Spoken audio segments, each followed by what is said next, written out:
Muy buenas tardes y bienvenidos un lunes más al canal. Espero que sigáis estando bien y vuelvo a agradeceros la acogida que están teniendo mis últimos vídeos.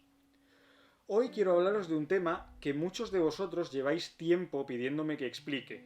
En muchos de mis vídeos, sobre todo los que tienen que ver con idiomas y también en privado a mis amigos, he mencionado que la lengua que menos me costó aprender fue el italiano, en el que tardé solo 4 días en poder expresarme con corrección a nivel pasable, y algo más de tiempo, aunque tampoco mucho, en poder escribirlo sin faltas de ortografía.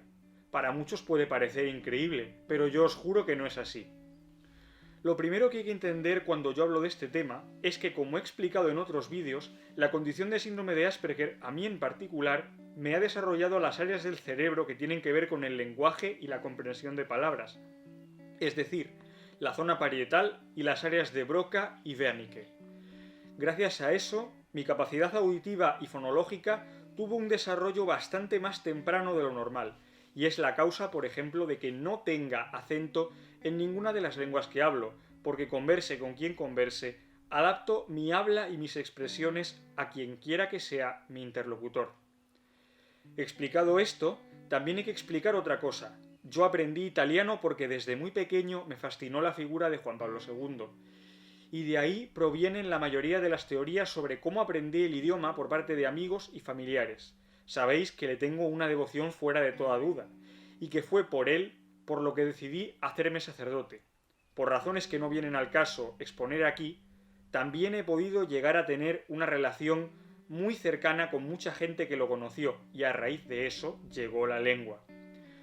Todo surgió a raíz de un viaje a Italia hace mucho tiempo, precisamente porque tenía la intención, u obsesión más bien, propia de todos los niños pequeños, de conocer al Papa. Como si eso fuera tan fácil, diréis. Antes de eso, como en casa gustan tanto los coches, había pedido también conocer a Fernando Alonso, lo recuerdo como si lo tuviera delante. Pero después llegó Juan Pablo II en mi vida, lo trastocó todo, y ya no quise nada más que no fuera acercarme a él, a su figura, a comprenderlo, a estudiarlo. Puede ser porque cuando conocí quién era ya estaba muy enfermo, o porque lo primero que me contaron de él, porque yo no sabía siquiera quién era el Papa como figura cuando lo pregunté por primera vez, fue que vivía en Roma y que era muy anciano, como un abuelito. Yo tenía un bisabuelo con 5 años más que él. Pero el caso es que empaticé muchísimo con él. Empecé a leer todos sus discursos, a investigar todo lo que pude sobre él, y en poco tiempo era tan cercano a mí como si no hubiera hecho otra cosa en mi vida que estarle cerca. Habréis notado que acabo de decir estarle cerca, que es una transposición real, casi literal, de la expresión italiana essergli vicino. Esto pasa porque el italiano ahora forma parte de mi vida. Se podría decir que es el primer idioma en el que pienso nada más levantarme y en el que me salen las respuestas con mayor facilidad. ¿Y por qué? La teoría es que como yo me sentía tan cerca de Juan Pablo II y sabía que vivía en Roma, el italiano empezó a meterse en mi cerebro y cuando puse por primera vez los pies en Italia, me empezó a fluir de la boca sin ningún contacto previo. Fue exactamente así. Dejad que os lo cuente y tened en cuenta que yo iba con mi padre y con mi madre, que no tenían ni idea de lo que iba a pasar. En cuanto aterrizamos, mi cerebro hizo clic. Fue como si me dijera, ya estás en casa, este país te estaba esperando, bienvenido. Y mis orejas se abrieron y empezaron a reconocerlo todo. Todo como si fuera el único idioma que hubieran oído hasta ese momento. Pero eso no fue lo fuerte. Recuerdo que el segundo día del viaje, después de haber llegado el día anterior, que era domingo, habíamos contratado una visita guiada por los principales monumentos de Roma, el Coliseo, San Pietro in Vincoli, la Boca de la Verdad, etc., con una guía que hablaba español y un conductor italiano.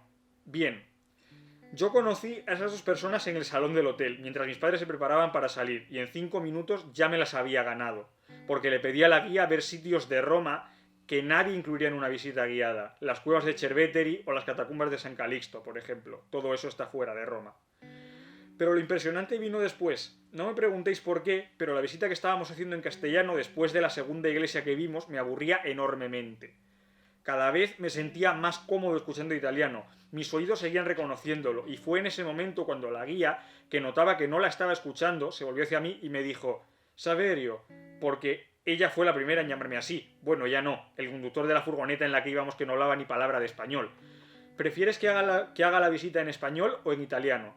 Yo ni siquiera lo dudé. En italiano, por favor, porque lo entiendo bien.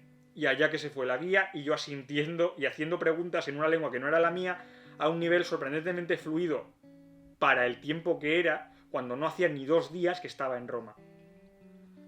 Mis padres me miraron como si estuviera loco. ¿Cómo iba a poder entenderlo bien si casi no lo había escuchado?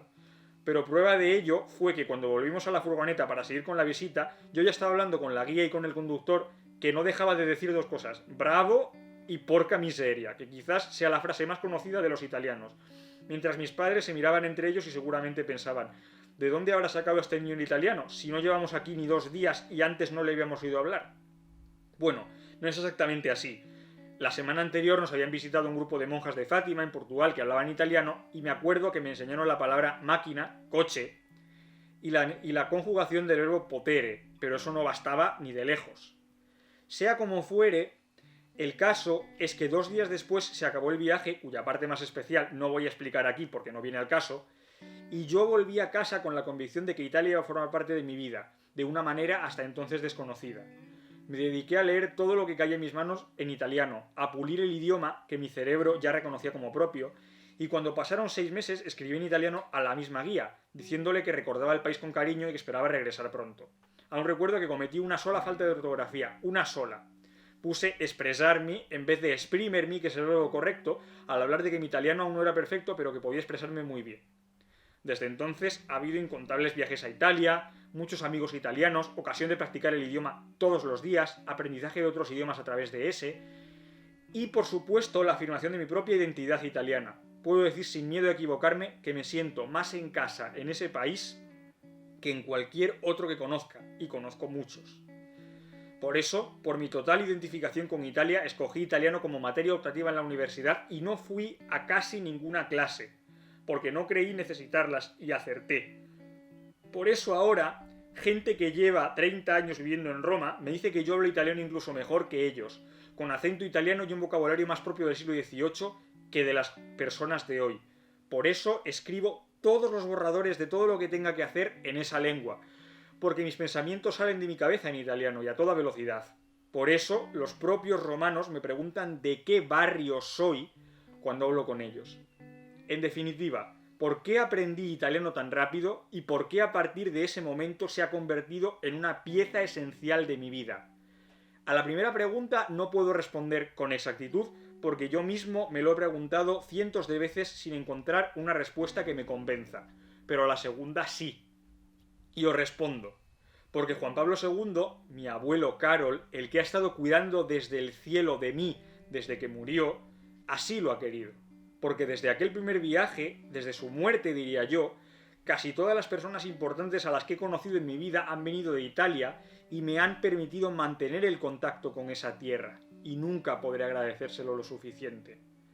A los que queráis aprender italiano como yo lo hice, a los que queráis que se convierta en una parte imprescindible de vuestra vida, os digo sin pensarlo: coraggio e avanti, ánimos y adelante. Espero que esta pequeña historia, aunque aburrida en algunas partes, os haya ayudado a conectar conmigo y a entenderme mejor. Muchas gracias.